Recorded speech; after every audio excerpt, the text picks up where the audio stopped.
예, 압축도시와 축소도시, 축소도시 개념이 이제 1988년 독일에서 이제 개념이 도입되었고요. 이제 인구 감소와 그에 따른 경제 쇠퇴가 축소도시의 개념이라고 보시면 됩니다. 대부분 국가에서는 이제 인구 감소를 축소도시로 보고 있는 부분입니다. 그리고 이제 미국 같은 경우는 이제 자동차 산업 같은 이제 중공업 산업들이 쇠락하면서 도시 공동화 문제, 유육 부동산의 문제를 해결하기 위한 정책 차원에서 축소도시 전략이 이제 도입되었다고 보시면 되겠고요. 그 이후에 이제 압축 도시는 이러한 축소도시를 해결하기 위해서는 도심 내에서 기존에 있던 기능이나 시설을 활용하기 위해서 좀 더 컴팩트한 도시로의 전환을 위한 전략이 압축 도시라고 보시면 되겠고요. 그렇기 때문에 축소 도시를 해결하기 위한 전략이 압축 도시, 컴팩트 시티 전략이라고 보시면 되겠습니다.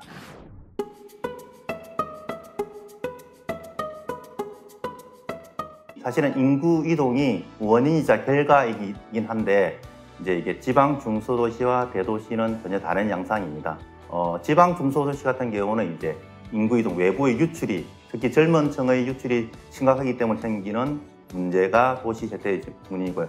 그렇기 때문에 산업 부분들, 일자리 부분도 이제 계속 없어지는 부분도 있고, 그 다음에 주거의 질도 악화되는 부분들이 원인이고요. 대도시 같은 경우는 이제 넘쳐서의 문제인 것 같습니다. 너무 많은 인구들이 들어오면서 기반시설 감당이 못하기 때문에 이제 외곽으로 이제 신도시라든지 택지 개발 사업을 통해서 외곽으로 이전하면서 대도시는 도시 내 이제 쇠퇴가 일어나는 부분들입니다. 그래서 전혀 다른 형태의 문제라고 보시면 되고요. 그럼에도 불구하고 이제 두 지역의 도심 공동화나 쇠퇴 문제는 심각한 수준이라고 보시면 되겠습니다.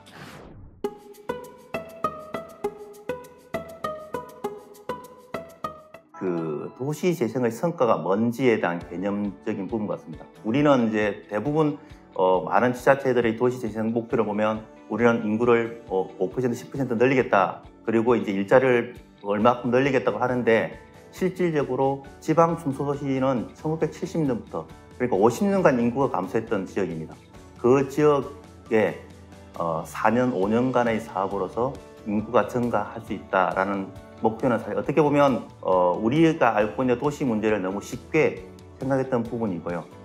이와 더불어서 이제 많은 지자체에서 동시다발적으로 사업을 하다 보니까 자기 지역에 대한 고민들이 없었던 것 같습니다. 다른 잘된 지역들을 벤치마킹 하려고 했지 자기 지역의 문제를 어떻게 접근할 것인가라는 고민들이 부족했기 때문에 실패라기보다는 저는 과정이라고 보는 입장에서 말씀드리면 도시 재생의 성과는 언제 나타날지는 모르겠지만 5년, 10년 후에 나타날 거라고 보기 때문에 당장의 실패 성공을 논하기에는 좀 한계가 있는 것 같긴 합니다.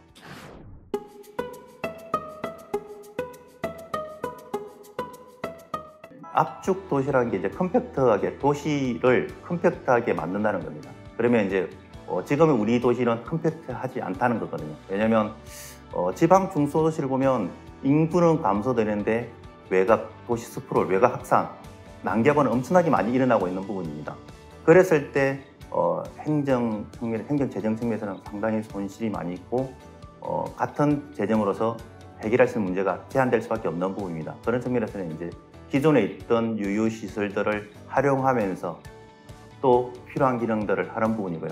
그런 부분에서 이제 그 압축도시와 축소도시는 지금은 우리가 너무 채우는 충전식 전략을 많이 펴는데 일단은 축소도시 시대에서의 압축도시는 먼저 도시를 비우는 전략이 필요한 부분이고 앞으로 필요한 것들이 뭔지에 대한 부분입니다. 왜냐하면 이제 인구 감소 시대에 새로운 트렌드이기 때문에 새로운 패러다임이기 때문에 이에 대한 전략으로서 뭘 채울 것인가를 고민하는 것들이 압축도시 전략이고 압축도시의 가장 중요한 건 뭐냐면 적정한 인구가 유지되면서 충분한 서비스를 제공할 수 있는 여건을 만들어주는 게 압축도시에서 가장 중요한 부분이고요. 이제 또 하나 덧붙일 게 뭐냐면 압축도시와 네트워크입니다. 압축했을 경우에는 다른 지역과의 거리가 멀어지기 때문에 다른 지역과의 기능과 지역과 지역을 어떻게 연결할 것인가라는 부분에서는 네트워크도 함께 고민해야 될 부분 같습니다.